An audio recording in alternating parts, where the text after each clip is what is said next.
Good morning बच्चों। आज हम आपको पार्ट 19 श्रीमद् जगत गुरु शंकराचार्य के बारे में पढ़ाने जा रहे हैं। तो देखिए, अयम भारतवर्षे पुण्य भूमि कथ्य। यह भारतवर्ष पुण्य भूमि के नाम से जाना जाता है। अत्र काले काले देवानी महेशानाम महापुरुषाणाम च अवतरणं भवति। यहाँ पर समय समय पर देवी देवताओं, महर्षि और महापुरुषों का अवतार हुआ है। अयम देवभूमि भारतवर्ष कदापि महापुरुषेभ्यं रिक्ता न भवति। यह देवभूमि कहलाती है भारतवर्ष। इसमें कभी भी महापुरुषों से ये खाली नहीं हुई है। मर्यादा पुरुषोत्तम भगवान श्री राम, योगेश्वरा भगवान श्री कृष्ण, महर्षि विश्वामित्रा, महर्षि वशिष्ठा, महर्षि वाल्मीकि, महर्षि वेदव्यास इत्यादि वर्षस्य दिव्या विभूतियं सन्ति, जिनमें से मर्यादा पुरुषोत्तम श्री राम, योगेश्वर भगवान श्री कृष्ण, महर्षि विश्वामित्र, महर्षि वशिष्ठ और महर्षि वाल्मीकि जैसे, वेदव्यास जैसे आदि भारतवर्ष में दिव्य विभूतियों ने जन्म लिया है।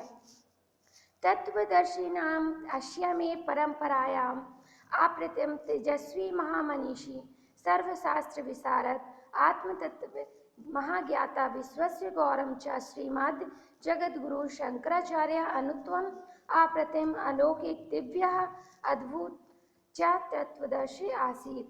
तो इनमें से बहुत से जो संत महात्माओं ने जन्म लिया, इसके बाद तत्वदर्शन, परंपरा, अप्रतिम तेजस्वी महामुनि, सर्व शास्त्र विशारद, जो शंकराचार्य जी थे सभी शास्त्रों में विशारद थे, मतलब सभी शास्त्रों का ज्ञान था उन्हें, आत्मगत के महाज्ञाता थे, विश्व के गौरव थे। ऐसे थे हमारे जगत गुरु शंकराचार्य। इनकी अनुत्तम रचना अप्रतिम अलौकिक और दिव्य और अद्भुत और तत्वदर्शी थी। कहने का अर्थ ये है कि हम जो जगत गुरु शंकराचार्य जी हैं, उनकी रचना उत्तम थी, उसका कोई पार नहीं, अप्रतिम थी, अलौकिक थी और दिव्य थी और अद्भुत थी। यानी उनकी जैसी रचनाएं कहीं देखने को नहीं मिलती। कहने का तात्पर्य यह है कि वो एक महान विभूति थे, महान ज्ञानी, महान ज्ञाता कह सकते हैं हम। तो आगे देखें, यद्यपि अस्य कालस्य विषय विदुषाम मध्ये मैक्त्यम नास्ति। उनके जन्म के विषय में बहुत से मत हैं। कुछ लोग कुछ मानते हैं, कुछ लोग कुछ मानते हैं, लेकिन अधिकतर जो लोग मानते हैं वो हम आपको बताने जा रहे हैं। तो पुनरपि भोज प्रवृत्ति घटना प्रसंगे अन्वते यस अश्य अवतरण काल संभवतः 788 ईस्वी अस्ति।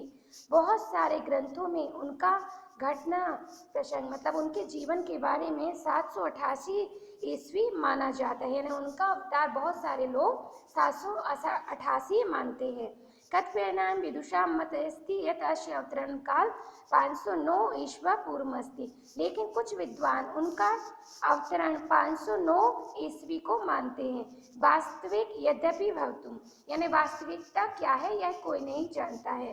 किंतु इदं तो निश्चित अस्ति यत् अस्य महापुरुषस्य जन्म भारतवर्षस्य केरल राज्यस्य पूर्णनद्या तटे काल्टे नाम के एकस्मिन् ग्रामे ननपुरी ब्राह्मण कुले अभवत्।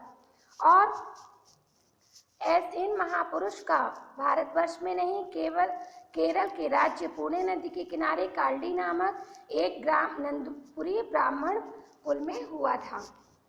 अस्य पिता शिवगुरु माता च कदामी आस्था, और उनके पिता शिवगुरु और माता कदामी थी। अस्य पिता ग्राम मंदिरास्य राजनियुक्ते पुरोहिता आसीत, और उनके जो पिता थे गांव के ही एक मंदिर के राजपुरोहित के रूप में नियुक्त थे। अशो भगवता शंकर एक निष्ठा भक्त आसीत, और वो भगवान शंकर जो थे एक निष्ठ भक्त थे। भगवान शंकर को वो बहुत मानते थे, उनके अनन्य भक्त थे। अस्य संस्कारा अस्य पुत्रे शंकरे अपि दृश्यते स्वं बाल्यावस्था एवं शंकर पितु प्रेमणा विहतद अभवत्। और वो जब उनका बेटा हुआ तो उन्होंने उनका नाम भी शंकर रख दिया, और बचपन में ही शंकर अपने पिता के प्रेम से दूर हो गए। ये तो ही अस्य पिता शिव गुरु अस्य जन्मस्य कतिपय मासनाम उपराणे एव शिवलोके प्राप्तान, यानी उनके जन्म के कुछ महीने बाद ही उनका शिवलोक को वो प्राप्त हो गया, यानी उनका देहांत हो गया। बाल्यात एव शंकर जगत विरक्ता प्रतीयते तेस्म, बचपन से ही शंकर जो थे मतलब अपने संसार से विरक्त होना, दूर होना चाहते थे। तस्य मनसि संसार प्रति कटि चदापि आकर्षणम नासीत्, उन्हें संसार के प्रति कोई भी आकर्षण नहीं था। अशो मुहुर्मुहुः स्वमात्रम निवेदयत यशा वैराग्य जीवन साज्ञा तदानु, और वो अपनी माता से बार बार वैराग्य जाने के लिए आज्ञा मांग रहे थे। किंतु ममत्व पूर्ति माता यश निवेदनम न मानयति यश, लेकिन माता अपने मात्र भक्ति के कारण वह उन्हें निवेदन नहीं दे रही थी जाने की आज्ञा, मतलब उनके निवेदन को स्वीकार नहीं किया और उन्हें जाने की आज्ञा नहीं दी। एकदा बालशंकरः स्वमात्रा सह सोमवती अमावास्या अवसरे पूर्ण नद्या स्थान गच्छत्, एक बार वह बालक अपनी माता के साथ सोमवती अमावस्या के दिन पूर्ण नदी के किनारे स्नान करने के लिए गए। अत्र स्नानं कुर्वन्तु शंकरः एकः भयंकर मकरः धृतवान्, और जब वो स्नान कर रहे थे तो एक भयंकर मगर आता है। मकरेण धृत वाला शंकर स्वरक्षात् उच्चे क्रदन्तु गर्जुन, और जब शंकर के पैर को मकर पकड़ लेता है मगर, तो वह जोर से चिल्लाने लगता है। किंतु नद्या तीर्थधाराएं मकरेण धृत शंकर त्रातु क्वपि सनुद्धो नावत्, लेकिन नदी की धार इतनी तेज थी कि कोई भी उसके पास नहीं जा रहा था।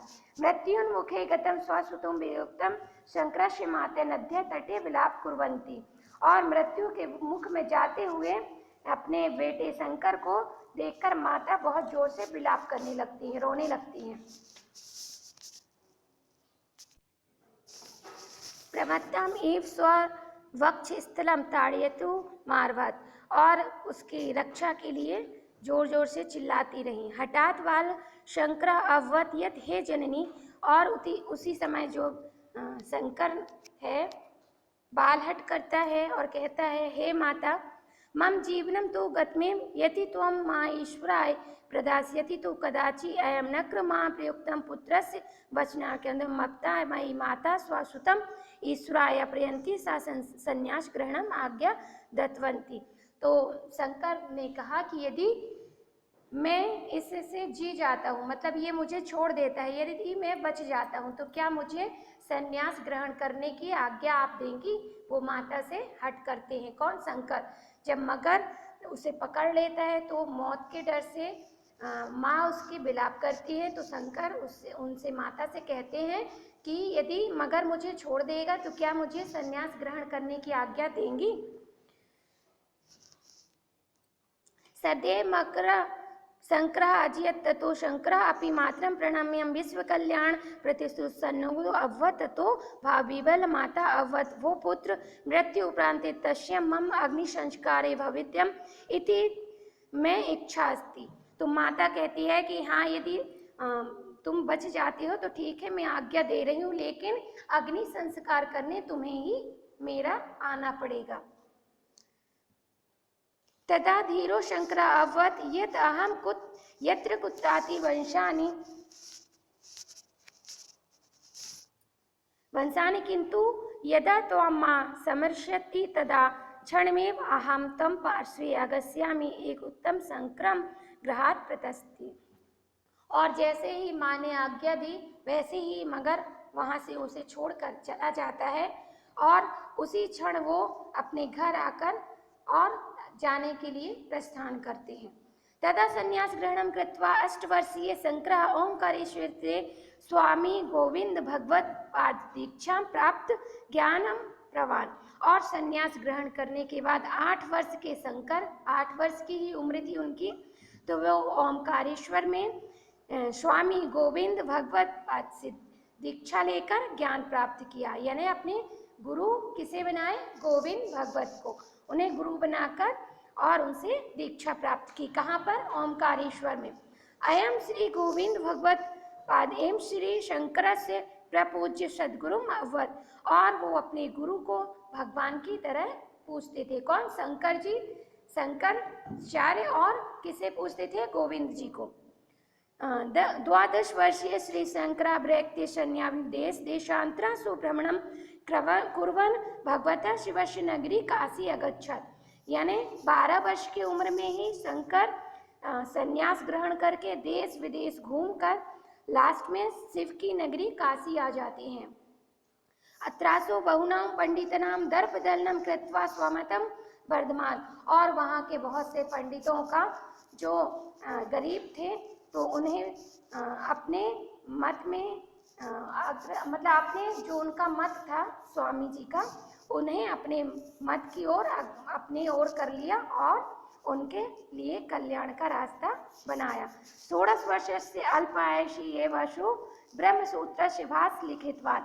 और 16 वर्ष की उम्र में ही उन्होंने ब्रह्मसूत्र की रचना की। यानी 16 वर्ष की ही थे वो जब उन्होंने ब्रह्मसूत्र की रचना कर डाली। अत्रैवतस्य यात्रा न संप्रम प्रयुक्ति अशोकंठ केन ईश तैरिक्तीनम उपनिषद प्रमुख ग्रंथानि अपयुधनि भाष्यानि विरचितवान। और फिर उसके बाद उन्होंने अपने कंठ से बहुत सारे उपनिषद और प्रमुख ग्रंथ का निर्माण किया। वस्तुतः श्री शंकरस्य काले भारतीय समाजे अनेके कुरीत्या व्यापृतम् आसन्। और वास्तव में जब शंकर जी उस समय भारतीय समाज में अनेक प्रकार की कुरीतियां फैली हुई थी, व्याप्त थी। यानी कुरीतियों से पूरा संसार व्याप्त था। कौलमतामिलम बौद्धमय निश्चेत्यादः पथब्रह्म भूता आसन। और फिर उन्होंने बिना विलंब किए अपनी बौद्ध क्षमता से बहुत सारे अच्छे कार्य किए। चतुरथ सर्वत्र चावाक ऐसे ध्वनि श्रूयते यत्सा।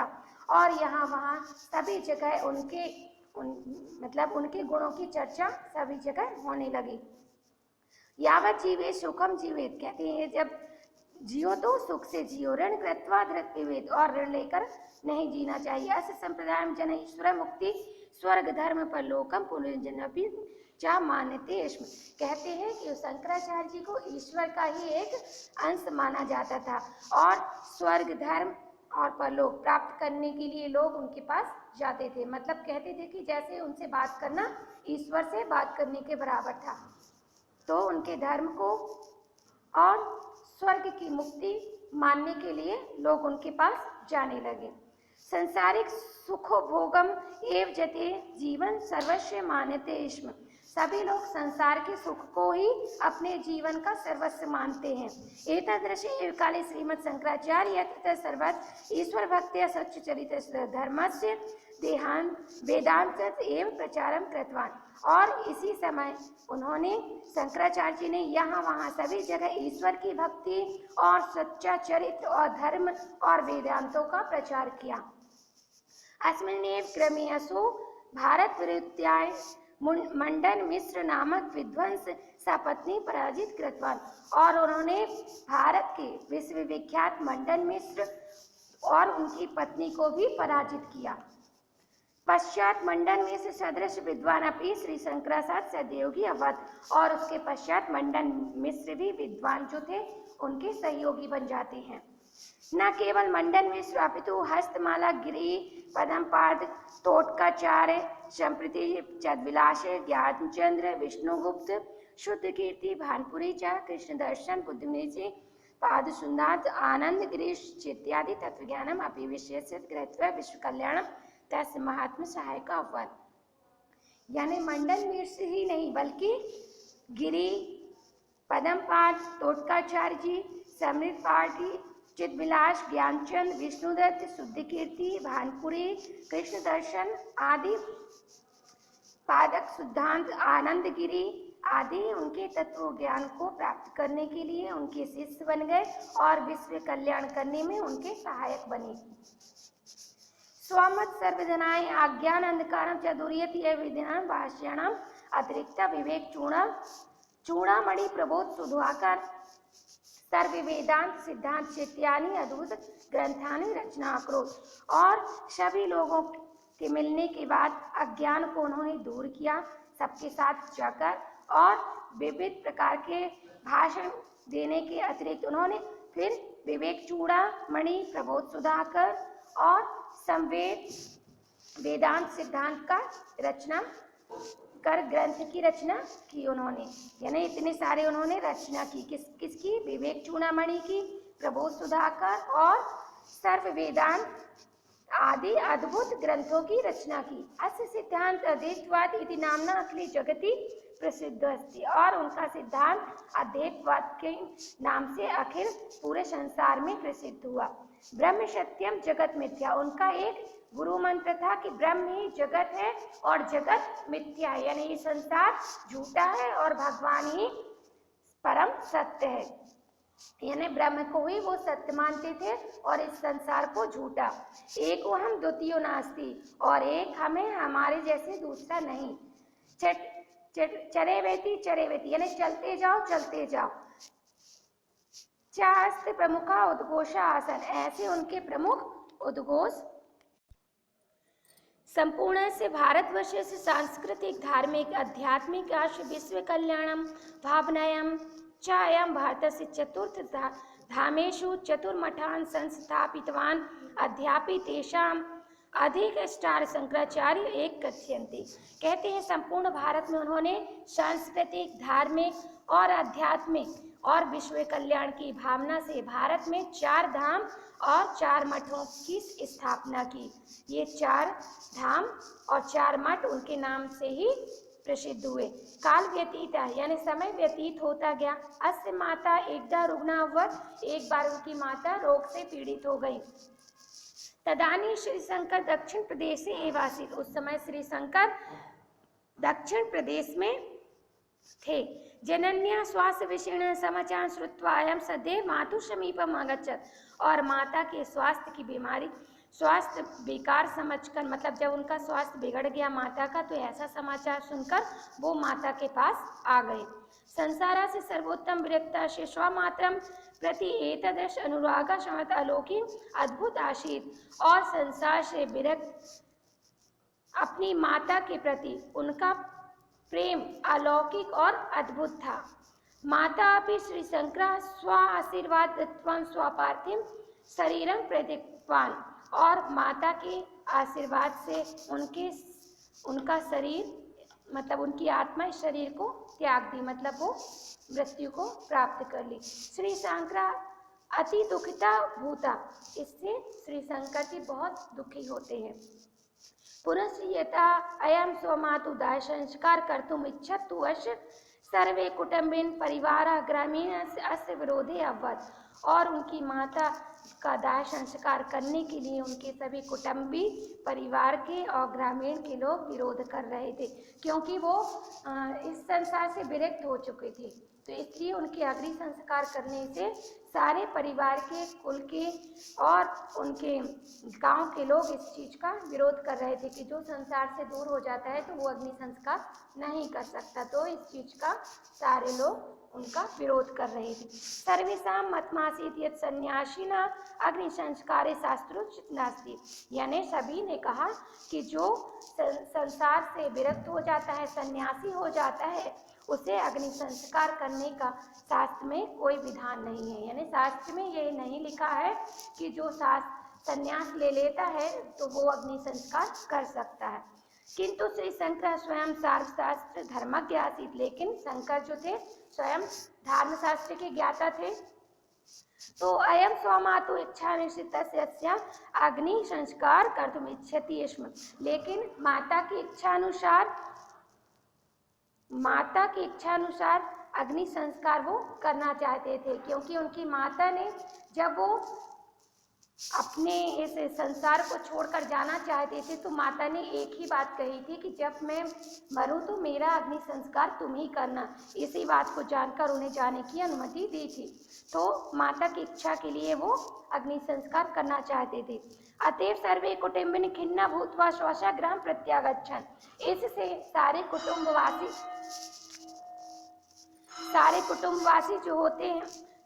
जो थे अपने अपने घर को चले जाते हैं। ये तो ही एकांकी संग्रह स्वमातु स्वम शमशान भूमि भावत नेतु असमर्था आशीत। तो जब वो अकेले बचते हैं तो माता को अकेले शमशान घाट नहीं ले जा सकते, तो ले जाने में वो असमर्थ होते हैं। अकेले कोई भी एक व्यक्ति एक लाश को शमशान घाट नहीं ले जा सकता, उसमें 4 लोग लगते हैं, है ना, तो वो ले जाने में असमर्थ थे। तो अतएव अशो देवांती स्वग्रह द्वारे एव मातु अग्नि संस्कार कृतवान, इसीलिए वो वेद स्वयं अपने से वेद पढ़कर अपने माता का अग्नि संस्कार अपने घर के द्वार के सामने ही कर देते हैं। समाजस्य एतादृशा क्रूरा व्यवहारा यद्यपि ताम महासन्यासिन प्रति अति अनुचिता आसीत्। तो समाज में यह क्रूर व्यवहार सन्यासियों के लिए उचित नहीं था। सारे समाज के लोग कहते थे कि इन्होंने जो कृत्य किया है अग्नि संस्कार करके, ये सही नहीं किया है, यह बहुत ही क्रूर व्यवहार है। ये कौन कहते थे? उनके सगी संबंधी। तो पुनरपि असो निर्विकारी तो सट विकार अकायाम साक्षात प्रतिमूर्ति अस्ति, लेकिन वो तो इन 16 विकारों से दूर थे, वो तो साक्षात भगवान की प्रतिमूर्ति थे। तो अतएव पुनः अशो राष्ट्र सेवायाम लग्न अधुनापि केरल प्रदेशे नंदपुरी पाठ ब्राह्मणा, और वो राष्ट्र की सेवा में लगे थे और वो एक केरल प्रदेश के नंदपुरी गांव के ब्राह्मण थे। तो स्वमातु अग्नि संस्कार कृत्वा यह महापुरुष स्वचरवेति इति सिद्धानुशीर्ण पुनः अन्यंत्रास्ति चलति, और अपनी माता का अग्नि संस्कार करके वह महापुरुष आगे की ओर चल देते हैं और अपने सिद्धांत का अनुसरण करते हुए आगे चलते जाते हैं।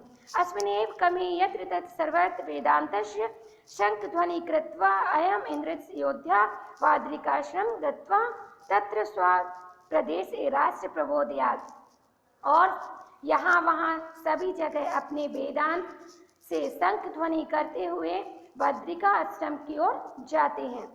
कतिपयानां कालम यावत्, कुछ समय व्यतीतम अशो केदारनाथम अगच्छत् तत्रैव कतिपयानां मासं तत्पश्चात् कृत्वा 32 वर्षस्य अल्पवसति एव वयं भारत भूमि भाग्य सर्वं समाधि अववत्, यद्यपि स्मृति यशो महापुरुष जगति नास्ति पुनरपि यस्य विचार साहित्या चेत्यादित भारतवर्ष प्रेरणाम अत्र स्रोत रूपेण विलंसित अनुअपि। यानी कुछ समय व्यतीत होने के बाद जब वो केदारनाथ जाते हैं तो कुछ समय, कुछ महीनों बाद वहाँ पर रहकर, और जब वो सिर्फ 32 साल की उम्र थी तभी वो भारत भूमि को छोड़कर समाधि ले लेते हैं। और ऐसे महापुरुष जगत में इनके जैसा कोई भी नहीं हुआ है, जो उनके विचार, उनके साहित्य और उनके भारतवर्ष में ऐसी प्रेरणा देने वाला आज तक कोई नहीं हुआ है। तो बच्चों, ये आपको चैप्टर समझ आ गया होगा शंकराचार्य जी के बारे में। इनके बारे में मुझे 5 लाइन लिखकर सेंड करेंगे, ये आपका होमवर्क है।